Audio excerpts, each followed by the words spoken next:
Welcome to the next lecture in which we will learn about the gap psychology. A gap is the unfilled space or area on the price chart in which there were no trades. These are the gaps where there is no trades. Normally this occurs between the close of the market on one day and the next day's open. Lots of things can be responsible for this, such as earning reports coming out after the stock market had closed for the day. If the earnings were significantly higher than expected, a lot of buying interest will be generated overnight, resulting in the increased demand from buyers. And when the market opens the next morning, the price of stock opens above the previous day's close. If the trading that day continues to trade above that price, a gap will exist in the price chart. If the opening price of the next day is higher than the previous day's close, then we get a up gap. And if the opening price of the next day's candle is lower than the previous day's candle close, then we get a down gap. Sometimes gaps are filled. It means price has moved back to the original pre-gap level. Once gaps are filled, the gaps tend to reverse direction and continue its way in the direction of gap. Gaps can offer evidence that something important had happened to the fundamentals or the psychology of the crowd. Gaps are of four types: common gaps, runaway or continuation gaps, breakaway gap, and exhaustion gap. We will understand the types of gaps one by one. Common gaps occur in quiet market when market moves sideways. Here supply and demand are in balance, and these gaps are closed rapidly within a few days. You can see here that these are the common gaps because the prices are moving in a sideways range and it is making a symmetrical triangle pattern. We are getting many common gaps in this range. This is a gap down opening and we get a volume slightly higher than the average volume on this day, but the next day the volume is average. And here we are getting a gap up opening. The volumes are higher than the average volume on this day and the next day is also higher, but on the following day the volume is quite normal. Here we are getting a gap up opening, but this gap is also filled in next few days. Here also the gap is filled and here also the gap is filled by this red candle. So these are the common gaps which are very common and they are not very important for trading purposes. Breakaway gap are important one. They occur when price action is breaking out of the congestion area. Volume is usually significantly high on these gaps due to the increased buying interest. The point of breakout usually becomes a support level in an uptrend and a resistance level in a downtrend. A new trend starts from this gap and we should buy if we get a up gap and we should sell if we get a down gap with a breakout.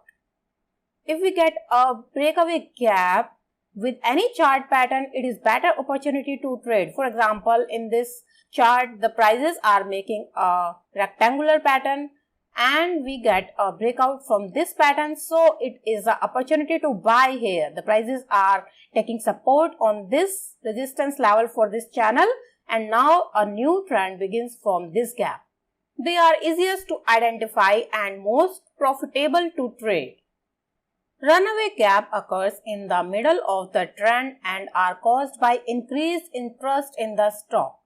These gaps usually not filled and occur in the course of rapid straight line advances. They are also known as continuation gap because the trend continues in its direction and in the middle of the trend we get this runaway gap. They are also known as measuring gaps because they give us a target for the end of the move. This is the gap we get in the middle of the trend because the trend starts from here. So we can get a target point for this trend that the trend will end approximately here because it is the middle of the trend.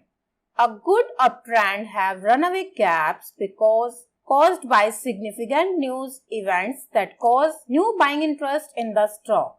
In downtrend, these gaps occur due to increased liquidation of the stock position by the buyers, therefore the price continues to drop. The volume is significantly high on this gap, usually 2 or 3 times more than the average volume. Exhaustion gap occurs at the end of the move. They are highly significant. Like runaway gap, these gaps also are associated with rapid extensive advances or declines. During uptrend, it is not followed by any new higher high, and in downtrend, it is not followed by new lower lows. Volumes are crucial for recognizing these gaps. Usually volumes are low till the opening of the gap despite of continuous increase in the price. Once the exhaustion gap begins, volume spikes up significantly. Exhaustion gaps are quickly filled and price reverses their trend. During an uptrend, a bullish euphoria overcomes traders. The price gap up with huge volume and a great profit takes place by the buyers. The demand for this stock dries up and price drops suddenly and the reversal takes place with high volumes. Exhaustion gaps are most attractive and profitable to trade if price moves back into the gap area. A gap opposite to the exhaustion gap is known as island reversal gap, leaving an island behind. It is a strong signal that stock is on its way down, and these gaps are the confirmation of the reversal after the exhaustion gap. It is because when the trend reverses after the exhaustion gap, the opposite forces are so strong the price gaps opposite to the trend. In this example, the stock is in downtrend and here the stock is making a pattern that is a rising wedge pattern. In the sideways trend, here we are getting many common gaps you can see. And when we get a breakdown from this pattern, we get a gap down opening and this is the breakaway gap. The volume is usually high at this gap. It is approximately twice the average volume.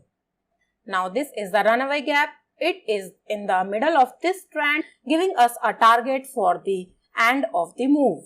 Now we are getting an exhaustion gap here. And you can see the prices are getting lower and lower, but the volume is very low during this down move and it is usually less than the average volume. Now after this gap, volume suddenly increases and this is the confirmation of this exhaustion gap and the end of this down move. This was all about the gaps. Thanks for watching the lecture.